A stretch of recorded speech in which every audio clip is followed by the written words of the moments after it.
Fire Square Roadshow methodology anchored on 4R philosophy. The first R is about receptiveness. Ano ba ang pwedeng gawin ng BFP na pag magturo tayo, katanggap-tanggap ng bawat isa? Pag magturo tayo, katanggap-tanggap ng grateful pupil ng St. Xavier University or katanggap-tanggap ng intern, katanggap-tanggap ng definitely able people or ng elderly or katanggap-tanggap ng mga senior high school or even college students. The second R is about retention. Ito bang gagawin natin? Ito bang ituturo sa Fire Square ay talaga bang maiwan sa isipan ng bawat isa, ng bawat attendees, ng bawat bata, ng bawat senior high school, ng bawat intern, or ng lahat, all walks of life? For me, with all due respect, if we talk about public safety, is something na medyo mababa ang retention sa mga bata. And that is why we come up with an interactive way of learning. The third R is about readiness. Ano ba ang dapat gawin? Matatandaan ba nila na pag may sunog, kailangan talaga nilang lumabas ng bahay? Pag yan ay ituturo lang sa classroom at gagamit ng blackboard, definitely, wala hong maiwan sa kanila. And that is why some of the booth, meron hong simulation para it will develop a muscle memory coordination. Ibig pong sabihin, pag nagpapakinggan ng bata, nakikita ng bata, at ginagawa ng bata, sigurado po ako, maiiwan po sa isipan ng bawat bata. The last R is about resilience. Moving forward, bouncing back. Ibig sabihin, pag meron mang nangyari, dapat ma-develop ng bawat participant and attendees na dapat palang bumangon at wag lang umiyak. Dapat palang bumangon at magsikap muli kasi hindi natatapos ang buhay sa ganong insidente lamang. Resilience is very important in moving forward so that our country will go into that direction of becoming a first-class country in the world. That is why fire safety education is very important so that we can prevent the recurrence of those horrific tragedies of the past during those fire incidents. Ako mismo nasaksihan ko, ako mismo nagbibitbit ng patay na tao, ako mismo nakikita yung mga taong nasusunog. Ano pa ba ang dapat gawin? Gentlemen and ladies and children, habang dumarami ang tao, marami ang nagluluto, marami ang naglalaro ng posporo, tumataas naman ang numero ng sunog. And this is what happening right now. Because of cell phones, there are cell phone fire and chargers fire. Before, wala hong sunog na nagmula sa charger. Wala hong sunog na nagmula sa cellphone dahil walang cellphone. And every technological advancement, it always accompanied with a possibility that there will be a fire incident caused by that technology. Yung hindi po pagsunod sa mga safety regulations ay isa din pong rason bakit tumaas ang numero ng sunog. Yung mga ginagawa na delikado na palagi pa rin ginagawa, yung mga paglalaro ng posporo, yung pag-iiwan ng mga niluluto, yung mga gawain na nakakasanhi ng aksidente, isa po din yan sa dahilan kung bakit tumataas ang numero ng sunog.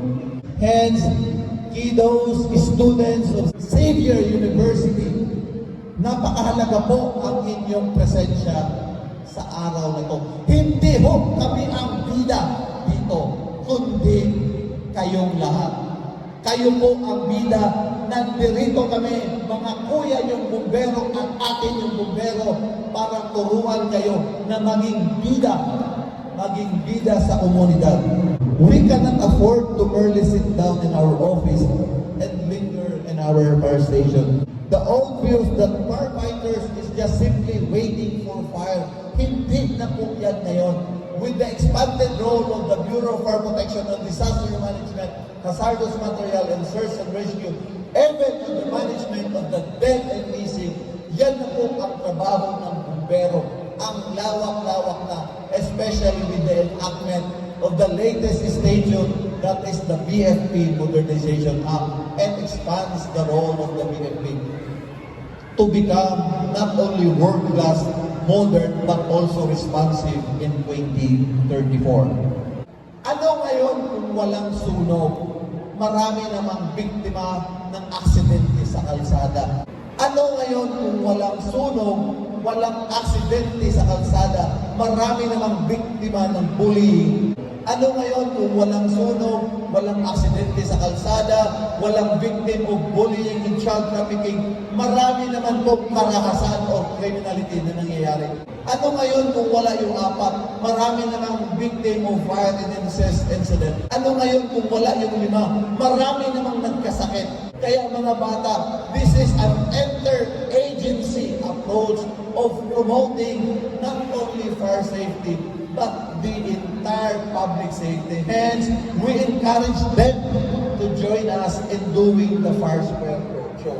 Kaya sa ating mga participant ngayong hapon na to, ang ating mga kabataan sa Xavier University Grade School, pupils, high school students, senior high schools, Boy Scout and Girl Scout, ito na po yung pagkakataon nating lahat na matuto, makialam, at pagtibayin upang maiwasan ang lahat ng klase ng aksidente sa ating buhay. Ang tema natin sa buwan ng Fire Prevention, sa pag-iwas sa sunog, hindi ka nag-iisa. Totoo nga, ang Bureau of Fire Protection sa hapon na to ay hindi nag-iisa. Dahil sa inyong lahat, kayo ang bida sa Fire Square Roadshow. Palakpakan po natin ang bawat isa. Palakpakan natin ang ating sarili. Dahil sa Fire Square Roadshow, ang bida ay ang Xavier University.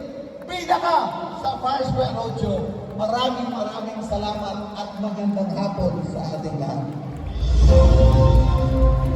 Thank you very much for guest of honor and speaker. And now to present our gift of appreciation to our guest of honor and speaker, may we call in our Regional Director, Fire Chief Superintendent Alma G. Abacana, together with our command group, to give the gift of appreciation to our guest of honor and speaker for his time, his insights, and his continuous inspiration to the entire community, not just within the Bureau of Fire Protection. We would also like to extend, or to take this opportunity to extend our plaque of appreciation to the Xavier University Ateneo de Cagayan Co-Principal Alma and Maria Manengan. This is for their hospitality and partnership in the hosting of the Fire Square Roadshow. Their dedication to promoting fire safety awareness among its students is truly commendable. We